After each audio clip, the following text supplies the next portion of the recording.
शिवम और दीपक दोनों बचपन के दोस्त थे। दोनों में एक दूसरे के प्रति बहुत ज़्यादा लगाव था। एक दूसरे के बिना कोई काम नहीं करते, हमेशा साथ रहते। एक दिन दोनों घूमने के लिए मॉल आए हुए थे। तभी शिवम की नज़र एक लड़की पर पड़ी। मॉल में खड़ी वो लड़की अपने बालों को संवार रही थी। उसकी आंखें, चेहरे पर भोलापन। अपने कोमल हाथों से 2-3 बैग उठाए शिवम ने दीपक से कहा, दीपक यार वो लड़की देख रहे हो?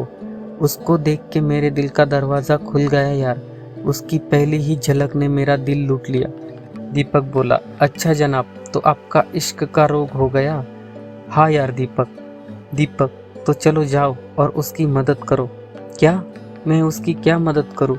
शिवम बोला, अरे भाई वो देख, हाथों में 3-3 बैग है और वो अपने बाल सेट कर रही है। जाओ बैग पकड़ो, इस बहाने मुलाकात कर लो और थोड़ी सी जान पहचान कर लो, दीपक ने कहा। ओके बोलकर शिवम उस लड़की के पास चला गया और उसके पास जाकर, हेलो, क्या मैं मदद करूं आपकी? लड़की ने जवाब दिया, क्यों, आप मेरे रिश्तेदार हैं? शिवम ने कहा, जी नहीं, पर मुझे ऐसे लगा कि शायद आपको मदद की ज़रूरत है। लड़की बोली, यहाँ और भी है जिन्हें मदद की ज़रूरत है, जाइए उनकी मदद कीजिए। और शिवम थोड़ा दुखी हो जाता है। दीपक सब सुन रहा होता है। तभी दीपक थोड़ा गुस्से से उस लड़की के पास जाता है और उसे कहता है, एक्सक्यूज़ मी मैडम, आप उसे मत सिखाइए कि उसको किसकी मदद करनी चाहिए या नहीं, पर मेरा दोस्त है ना, बेचारे से रहा नहीं जाता, हर राह चलते की मदद करता रहता है, तो उसमें आप भी आ गई। और हाँ, इतना गुरूर भी अच्छा नहीं, हमने अच्छों का गुरूर तोड़ा है। चल शिवम, कह के दोनों वहाँ से चले जाते हैं। तो शिवम थोड़ा सा परेशान हो जाता है। दीपक उसे समझाता है कि छोड़ यार। तभी पीछे से आवाज़ आती है, सुनिए, मुझे माफ़ कर दीजिए, मैं कुछ ज़्यादा ही रूड हो गई। हाय, मेरा नाम दीप्ति है। हाय, मेरा नाम शिवम है और ये मेरा दोस्त दीपक। शिवम मन ही मन खुश हो जाता है और कहता है, कोई बात नहीं, अगर आप बुरा न माने तो एक कप कॉफ़ी हो जाए, शिवम ने कहा। ओके, और तीनों कॉफ़ी पीने चले जाते हैं। काफ़ी बातें होने के बाद शिवम दीप्ति से नंबर मांगता है, तो दीप्ति हंसते हुए कहती है, आप क्या सबसे नंबर मांगते हैं? अरे नहीं, पर ऐसे ही।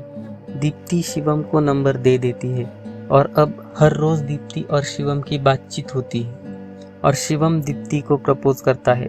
दीप्ति भी हाँ कर देती है। शिवम दीपक को बताता है।